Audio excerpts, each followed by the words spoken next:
Hey friends, Tux here. I've had various requests saying, Tux, will you please do a follow-up video on the XUMO streaming box? This is the Xfinity Comcast version of this. And I did a whole unboxing video, so if you go back in the queue, you can see that. But I wanted to talk a little bit about what's actually on the screen and show a little bit of the menu system and some problems I've been having with it too. So let's go ahead without further ado and go right to the video screen. This is just live feed, like raw footage off the TV screen. So here goes. Okay, so here we are with the XUMO main menu. You can see it does scroll very easily. It's spunky. Give you kind of an idea what this menu looks like because people have requested.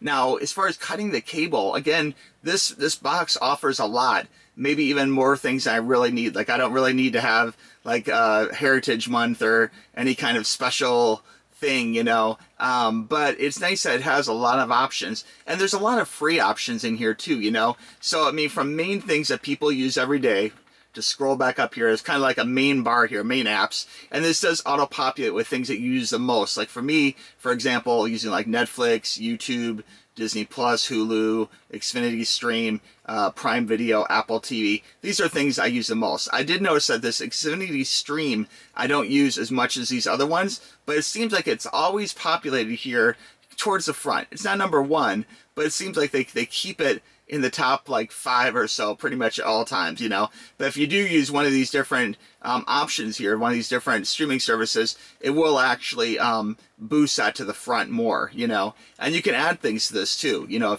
and it's not just these, there's many more you can add to it, which is great.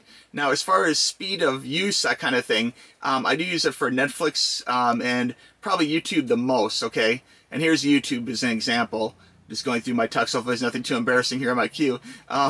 You can see this is what they queued up for me. Got some little J-pop there, some news, all sorts of stuff. Asmongold, Silicon Valley, Report of the Week, you know, lots of stuff. And you can see it's very spunky. It goes through these videos very quickly, which is great. But I have had a problem on YouTube in particular, and it's the only problem I've had with this box, is every now and then it will freeze, okay? Where it will get stuck on something, and then you can't go further. You have to reboot the device, or just go to something else like Prime Video or Netflix, and then come back to YouTube, and it's fine. I do find that really annoying, and I think it has to do with the fact that when you're streaming like YouTube like this, it tends to have things in a queue, and then maybe it uses up all the RAM or something. It's my only guess, because again, this only happens on YouTube, you know.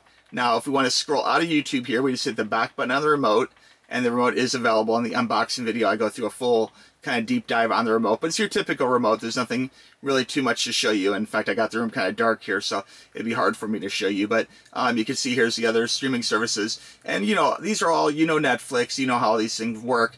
But I will add some of these ones that maybe you don't use as much, like Sling perhaps. I personally don't use a lot. And then going down here is kind of, I said, I just populate with things like, I was watching this golf anime on, you know, on Netflix this morning, and like Scooby-Doo and different things. So it will kind of, one of my favorite animes, like it will keep things in my queue here. And so that's kind of cool. And then this Tubi, I didn't really watch Tubi a whole lot, but it does have some pretty cool free stuff. So if you do like free, you know, everything from like classic shows like, you know, like, I don't know, like Three's Company or something, or, you know, any kind of Bewitched or I Dream of Jeannie, whatever, like old shows they show on like Nick at Night TV Land. They do show a lot of those here on Tubi, which is nice. And there's a lot of movies and things too. So even if you're not paying for cable or any streaming service like Disney Plus or something, it still is really good, where we'll actually have a lot of, you know, options for you for like pretty good movies and things, you know, for free, you know. So that's nice. And that's, again, you don't have to subscribe to Hulu or anything, but most people I think subscribe to some of these streaming services. And for me, I tend to pick, I usually have Netflix on year round. Disney Plus I subscribe every now and then based upon if they have a good show or something, you know. Hulu is every now and then based upon if there's something I want to watch or whatever. Prime Video I have year round. Apple TV I've been watching, here in Key West, they shot this Bad Monkey show like 2 years ago, and now it's on Apple TV, which I would recommend Bad Monkey. So if you have Apple TV, check out the Bad Monkey, all right? They shot it here in Key West, blocks from where I work and where places I drive by every day and everything, so pretty cool. Paramount Plus is probably one of my favorite streaming services, which I use year-round, and I always pay for that, you know, ad-free on these too, year-round. I really like Paramount Plus a lot, you know. And Max, I stream if there's something good on HBO, like new Game of Thrones, House of the Dragon, or whatever, Last of Us. I subscribed for that one, and every now and then I'll subscribe for something. But in general, I tend to buy movies. Like if I'm buying actual movies, I buy them on Prime Video, And the great thing about this streaming box, to reel it back in here, it kind of combines all these things together, so it makes it very easy for you to watch all your things from different streaming services and different ways of buying movies and stuff all in one place. And I do like that. And my TV set does have, it's a smart TV, and it does have, options for that. But I find it looks very crisp and clear, a little clearer than the TV set, which looks great, on the actual XUMO box. And I do like the way it brings all these different services together. And that's one thing about X1, the X1 platform from Xfinity, that I liked a lot, and that I thought maybe I would miss if I didn't have cable. But the fact that this thing does all that and then some, it really replaces that X1 box, and I don't really miss it at all. And I don't miss the $100 plus, on top of my cable bill or whatever. My cable bill at full extent of having pay services, not streaming channels, but just normal, DVR, Comcast cable, and a higher end internet was like $265 or something a month, so pretty expensive.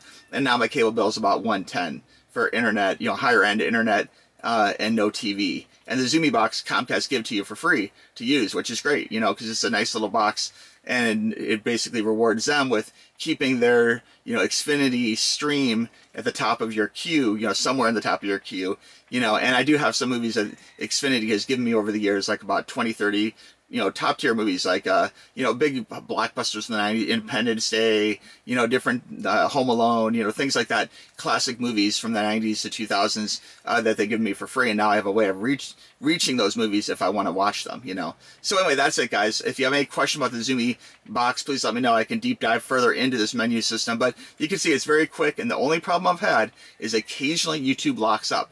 No idea why it's only YouTube, just guesses. But it is something that is a workaround, and maybe it's my box. Maybe my box has some weird thing with YouTube. Let me know if you've had problems with YouTube on XUMO. But for me, all in all, this box has been a big winner. Very enjoyable, great little box. Okay, so to recap, yes, you can cut the cable right now.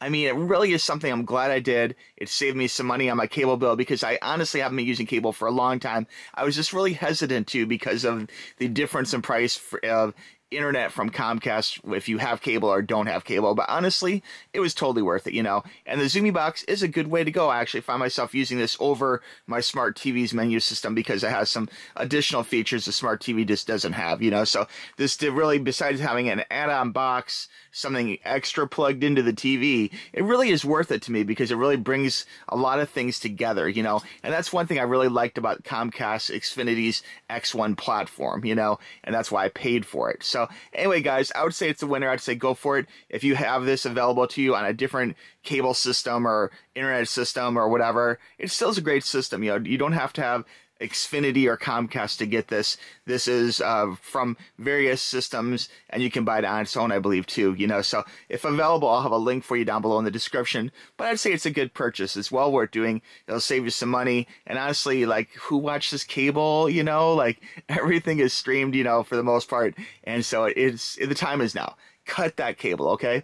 All right, friends. Talk to you soon. Bye-bye.